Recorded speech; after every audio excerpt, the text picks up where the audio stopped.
নিউজৰ নৰ্থ ইষ্টৰ আজিৰ এই প্ৰতিবেদনলৈ আপোনাক স্বাগতম। আপুনি চাই আছে দেখো এটা অগ্ৰণী নিৰ্ভীক নিৰপেক্ষ channel news one north east. উপাচাৰ্য পদৰ পৰা ননী গোপালে অব্যাহতি লওক, গুৱাহাটী বিশ্ববিদ্যালয়ৰ গৰিমা বৰ্তি থাকিব দিয়ক। ইয়াকেই সোঁৱৰাই অসম জাতীয়তাবাদী যুৱ ছাত্ৰ পৰিষদে স্বয়ং ননী গোপাল মহন্তৰ হাততেই কালি তুলি দিলে স্মাৰক পত্ৰ।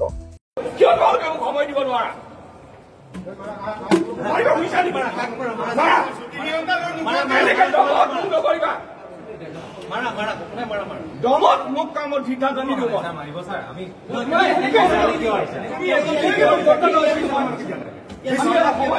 সময় দিব নোৱাৰা বিশ্ববিদ্যালয় তোমালোকৰ বিশ্ববিদ্যালয় উপাচাৰ্য তোমালোকৰ। কনিষ্ঠ ভাতৃৰ কৰ্মকাণ্ডে সমগ্ৰ অসম তোলপাৰ লগাই থকাৰ পিছত এইবাৰ জ্যেষ্ঠ ভাতৃৰ বিৰুদ্ধে জাতীয়তাবাদী যুৱ ছাত্ৰ পৰিষদ জাগি উঠিছে। কনিষ্ঠ ভাতৃৰ কৰ্মকাণ্ডে সমগ্ৰ অসম তোলপাৰ লগাই থকাৰ পিছতে এইবাৰ জ্যেষ্ঠ ভাতৃৰ বিৰুদ্ধে উঠিছে কেতবোৰ গুৰুতৰ অভিযোগ। বিভিন্ন পক্ষৰ পৰা এই অভিযোগ অহাৰ সমান্তৰালকৈ বৃহস্পতিবাৰে এই অভিযোগ আনিছে অসম জাতীয়তাবাদী যুৱ ছাত্ৰ পৰিষদে।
শ্যামকানু মহন্তৰ জ্যেষ্ঠ ভাতৃ তথা গুৱাহাটী বিশ্ববিদ্যালয়ৰ উপাচাৰ্য ডক্টৰ ননী গোপাল মহন্তক এইবাৰ উপাচাৰ্যৰ আসন এৰিবলৈ আহ্বান জনাইছে অসম জাতীয়তাবাদী যুৱ ছাত্ৰ পৰিষদে।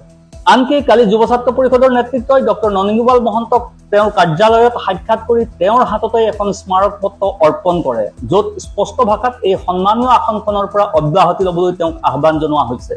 স্মাৰক পত্ৰখনত কোৱা হৈছে, বিভিন্ন ৰাজহুৱা মাধ্যমত আপোনাৰ বিৰুদ্ধে গুৱাহাটী বিশ্ববিদ্যালয়ৰ উপাচাৰ্য হিচাপে ক্ষমতাৰ অপব্যৱহাৰ, নিবিদা আহ্বান নকৰি অনৈতিকভাৱে ঐতিহ্যমণ্ডিত গুৱাহাটী বিশ্ববিদ্যালয়ৰ আন্তঃগাঁথনি নিৰ্মাণ, বিশ্ববিদ্যালয়ৰ বিভিন্ন শিতানত ব্যাপক বিত্তীয় অনিয়ম, স্বজন তোষণ আৰু দুৰ্নীতিৰ ৰাজহুৱা অভিযোগ উত্থাপন হৈছে। অসম তথা উত্তৰ পূৰ্বাঞ্চলৰ প্ৰথমখন বিশ্ববিদ্যালয় হৈছে গুৱাহাটী বিশ্ববিদ্যালয়। ঐতিহ্যমণ্ডিত বিশ্ববিদ্যালয়খনৰ উপাচাৰ্যৰ আসনখন পণ্ডিত প্ৰবৰ কৃষ্ণকান্ত সন্দিকৈ, ডক্টৰ সূৰ্য কুমাৰ ভূঞাৰ দৰে মনীষীসকলে অলংকৃত কৰি থৈ গৈছে। ঐতিহ্যমণ্ডিত গুৱাহাটী বিশ্ববিদ্যালয়খন কেৱল ভাৰতৰ এখন আগশাৰীৰ উচ্চ শিক্ষানুষ্ঠানেই নহয়, গুৱাহাটী বিশ্ববিদ্যালয় অসমীয়া ৰাইজৰ বাবে এক জাতীয় সম্পদ, জাতীয় স্বাভিমান। গতিকে আপোনাৰ বিৰুদ্ধে উত্থাপিত ৰাজহুৱা অভিযোগসমূহে জাতীয় অনুষ্ঠানটোৰ গৰিমা লাঘৱ কৰাৰ লগতে ঐতিহ্যমণ্ডিত শিক্ষানুষ্ঠানখনৰ উপাচাৰ্যৰ আসনখনকো কলংকিত কৰিছে। ইয়াৰ লগতে এনেবোৰ ঘটনাই অনাগত সময়ত বিশ্ববিদ্যালয়খনৰ বিদ্যায়তনিক দিশটোত ব্যাপক নেতিবাচক প্ৰভাৱ পেলাব।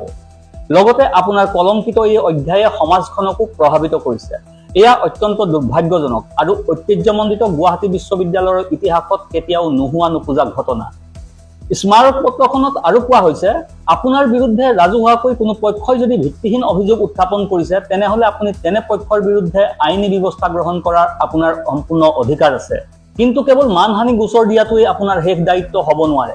প্ৰতিটো অভিযোগ ৰাজহুৱাকৈ তথ্য আৰু প্ৰমাণ সহকাৰে নস্যাৎ কৰাটো আপোনাৰ নৈতিক কৰ্তব্য আৰু দায়িত্ব।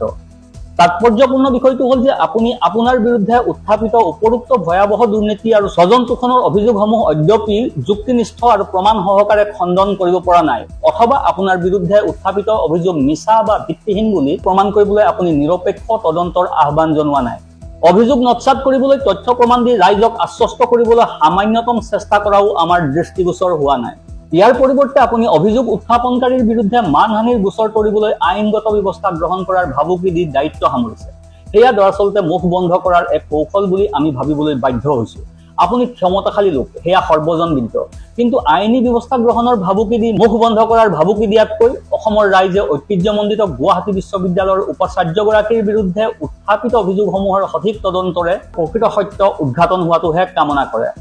গতিকে অসমৰ ৰাইজ আৰু ছাত্ৰ ছাত্ৰীৰ ওচৰত দায়বদ্ধ এক সংগঠন হিচাপে আমি অসম জাতীয়তাবাদী যুৱ ছাত্ৰ পৰিষদে আপোনাৰ বিৰুদ্ধে উত্থাপিত ভয়াৱহ দুৰ্নীতি আৰু স্বজন তোষণৰ অভিযোগসমূহৰ প্ৰকৃত সত্য উন্মোচনৰ বাবে আপুনি সমগ্ৰ বিষয়টোৰ নিৰপেক্ষ তদন্ত আহ্বান কৰি তদন্ত প্ৰক্ৰিয়া সম্পূৰ্ণ নোহোৱা পৰ্যন্ত নৈতিক দায়িত্ব পালন কৰি উপাচাৰ্য পদৰ পৰা অব্যাহতি গ্ৰহণ কৰিবলৈ দাবী জনালো।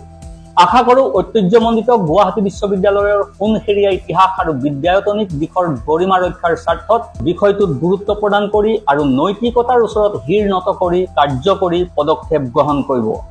Bureau report, news one north east.